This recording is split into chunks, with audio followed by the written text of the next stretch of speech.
We launched the apprentice scheme that we have here at Rolls-Royce in 2006. So we've now had 3 years of intake of the apprentice scheme. One of the most important things about building the best car in the world, the highest quality car that you can buy, is that you have the highest quality people. And this is one of the big challenges that we have, to make sure we have the right people that are trained to build this car.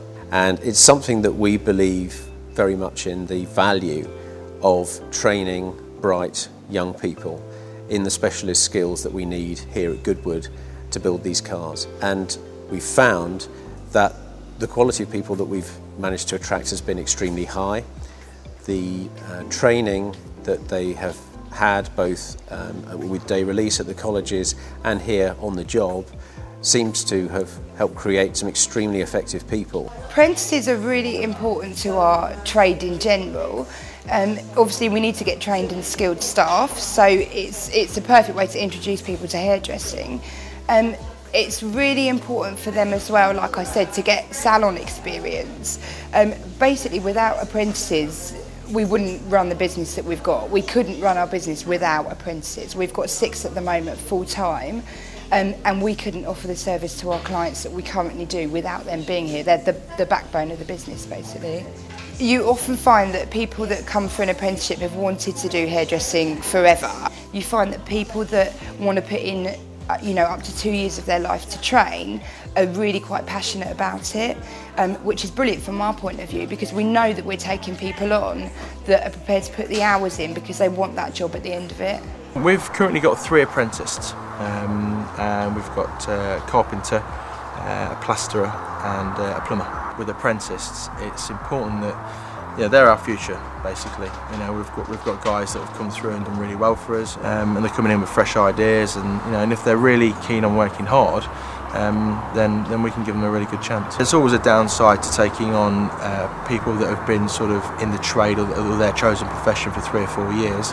If they come in through as an apprentice, then we're able to start them and they can train the way that we work, and they can form the team and they can become part of the team, and then obviously in tandem with that they're learning their skill, and they're learning it with the way that we'd like them to use it. So it's perfect for us. We get an individual that's moulded and that's fully trained. So. Over the last 14 years or so that we've been involved, we have trained 10 veterinary nurses. We have 2 apprentices at the moment who both began their formal studies in September, and already I can see that the support they're getting from college, the advice they're given on guided learning is improving their self-confidence.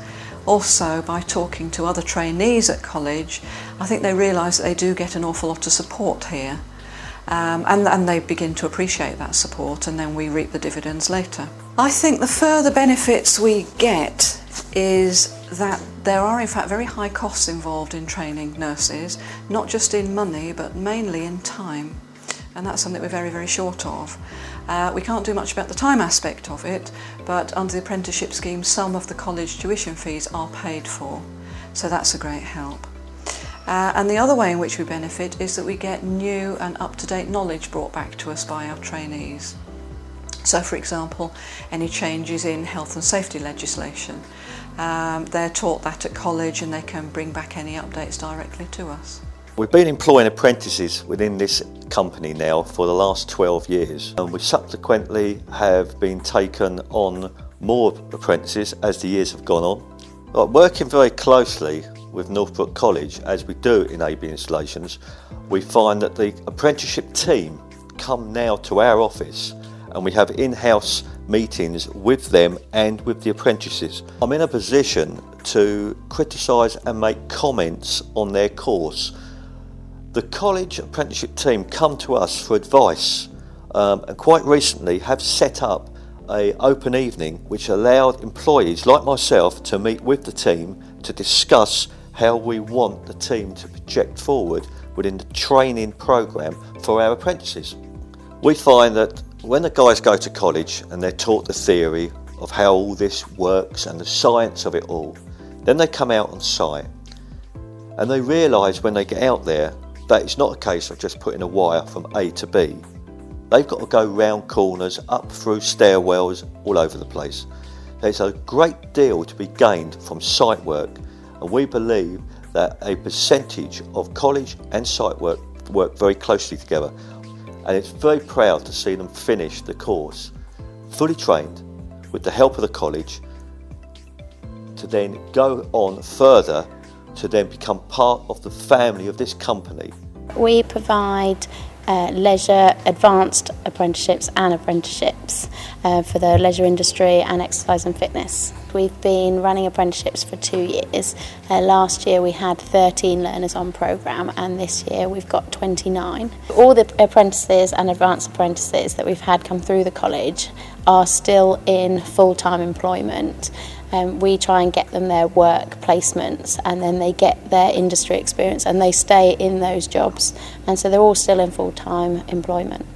Apprenticeships aid loyalty to the company because they're signed on to a programme that they want to learn on, and they're getting qualifications for their own development, and they want to stay with the company and the workplace at the same time to make sure that they complete their programme for both them and their employer.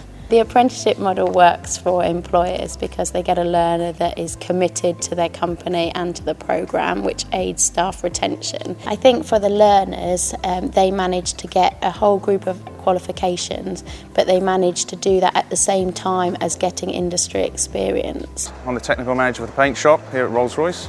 In the paint shop we've got 11 apprentices. They vary in different age groups. We've got 4 that are coming to the end of their apprenticeship now. These ones will be moving over to certain disciplines like spot repair, team leaders, and maybe going up into the office to become management material. This is what's good about the apprenticeship, because we can mould them into what we need for the firm for the future. The balance between working and learning, it works quite well, because they also get the knowledge and they get to see the practicality of what's actually their knowledge is doing. So they can see, just by looking at a textbook, you can see how something should be done, but then they can also experience what can go wrong and see it actually happening in front of them. So you learn better that way, I think. MCCH is an organisation that supports people with learning disabilities and mental health. MCCH believe in training opportunities for staff and believe that everybody needs to work towards qualification. So the MVQs and the apprenticeships are the way forward within their setting, within their care setting. What we've done over time is look at the best options for training. The apprenticeships the staff have undertaken here are the best way to learn because we've done it work-based. So rather than staff going out into colleges on day release, they've been actually training whilst they're working. So yes, from that perspective, it's a better way to do it. The benefits of the apprenticeship for the organisation is that the staff are learning, they're training and they're gaining confidence, therefore they're training on the job, it's given them the skills that they need to fulfil their job roles. From an organisational point of view, it's clearly showing that staff are developing and that people can move on to more senior positions and meet government legislation. So I would encourage organisations to support staff with apprenticeships or take on people with apprenticeship because it allows the staff to develop, it allows the organisation to grow and it offers better quality of service. I believe that the apprenticeships definitely make staff and learners think about their job as a career rather than just a job. I'm the work-based learning manager here at Plumpton College. I look after all of the NVQ2, NVQ3 apprentices. I look after them from beginning to end in their process. The apprentices will generally come in 1 day a week, and depending on their curriculum area, depends on what they're studying obviously. But the equines, for example, will come in the mornings. They will get involved in routines, in duties, skip out, clean out. They will learn about tacking up, they will actually physically do it, they will be in classrooms for a session, then they will go out and have riding, which puts polish on what they've learned during the work sessions during the week. And then also we will then have the ability to take them off in the afternoons or mornings and do the key skills elements where they will build up their general knowledge, which will be more use to them when they go back out into the workplace later on. I think when you think about it, everything that you've learnt at work. You've learnt on the job, and the same thing applies. Yes, they're hungry, yes, they want to go out and work, they don't want to be constrained in the classroom full time, but they are very, very keen and very, very committed.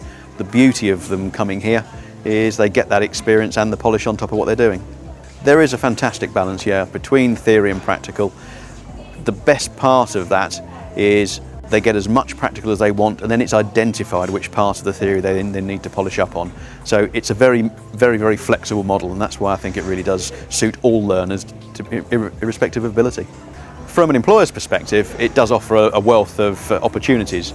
Obviously, they get to look at the level 1 pre-apprentices or program-led apprentices, and they get a chance of selecting out their future employees. So they get the work experience guys coming in, and they can pick and choose.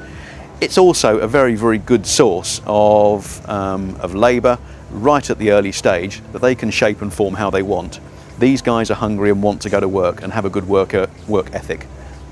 The employers can instill that further, and we do have a very mature attitude from our employees. It's a lovely model for those employers. That works well. Our organisation employs apprentices because we believe it's a good way for them to learn, gain skills, earn money, and join into part of a valuable team. Yeah, when we get the apprentices in, obviously they are trained to the standard we would require them to be, and being quite young a lot of the time, they don't have much knowledge of past experiences in employment, so we can then mould them into what we want them to be, and again help them grow into more of an adult role than from being at college or school. If a company approached me saying they'd like to do an apprenticeship scheme, I would tell them to go ahead. It's a great scheme to do. The apprentices get to learn a lot of skills, they get to earn money, and they get to become part of your team. And overall, it's a great idea. It's a scheme that I think has a huge amount of positives. We believe very much in the training and development of skills, and we also feel that helping to develop the industrial base and the industrial skill base within the UK is a hugely important thing to do. So we're great fans of the UK government scheme to encourage more apprentice schemes around the country, and we do see it as an important way forward for us. I would say to other people in my position, other directors, other owners of electrical companies, to take apprentices on, to start thinking about the future. Looking back at the 60s when I left school, apprentices were the norm. You took an apprenticeship, whether it be engineering, electrical or whatever. Towards the 80s and the 90s, apprentices dropped off. People didn't want to do apprentices anymore. We have now got a lack of skilled staff in this country, and I believe that the more we can take apprentices on, the better this country will fulfil in the future. If I was advising somebody to take on an apprentice, I would advise it 100%. I would make sure that they went in with their eyes wide open and they realised that they've got to put a lot into the apprentice, but equally on the backside of that, it does create loyalty, and whilst you might not see any initial benefits years 1, 2 and 3, certainly after that then the benefits are great. You get a great loyal member of staff, you get a guy that's moulded to your particular business, and he's got a great skill set. These guys can be dedicated, and if they're dedicated, then the scheme and the partnership with a construction company can just prove that it absolutely works. Without a doubt, apprentices are the future. Yeah, definitely. I think overall the reasons for taking on an apprentice is that there is a structure behind the scheme which helps us. I think it is well worth the effort that we put into it, because we do get someone that we know and can trust to do a good job for us. I'd suggest that anyone who's considering taking on an apprentice to investigate fully and then go for it. We're all great fans of the scheme. I'd say if you're thinking about taking apprentices on, I would go ahead and do this, because the investment you're going to put into them will reap dividends at the end. You'll get a motivated person, a skilled person that knows all your jobs, and they can actually teach other people, and they've got a good career and future ahead of them. And it's a good start in the young person's life to get an apprentice. And if you're thinking of doing it, it's worth supporting this apprenticeship scheme. I would really recommend using the apprenticeship scheme. As I said before, we couldn't run our business without apprentices. They're, one of the most important parts of our business. And I think anything that goes on in the background and supports all of us is really, really important. And I think in any industry, if you can get young people that are really interested and passionate and train them up to your specification and your need, I think that can only be a good thing. The biggest problem is actually getting the message out to say that they exist. It's very difficult for us to select employers that aren't just out there looking for cheap arms and legs. This is a job, and the opportunity is there for them to select a good long-term pool of employees from a very practical pool of potential people coming to work. Yes, you can choose graduates, but 4 or 5 years in work experience with a qualification behind them, and these guys do fly once they go out into the workplace, and they've got good sound heads on them. I think for employers who are thinking about starting their own apprentice scheme, there are many benefits. It's quite a responsibility, of course. It needs to be carefully considered in advance, but I think the benefits far outweigh the challenges. And really, what we've found is that to take bright young people who are keen to learn at an early age, just as they leave school, it's a great advantage to have them at that early stage, and they're ready to absorb new information and train and really learn the skills that they need for a new trade. What's been very positive for us at the end of the apprentice term is where you end up is with highly trained people who are savvy within the company where they're operating and have specific skills that are suitable for your particular company.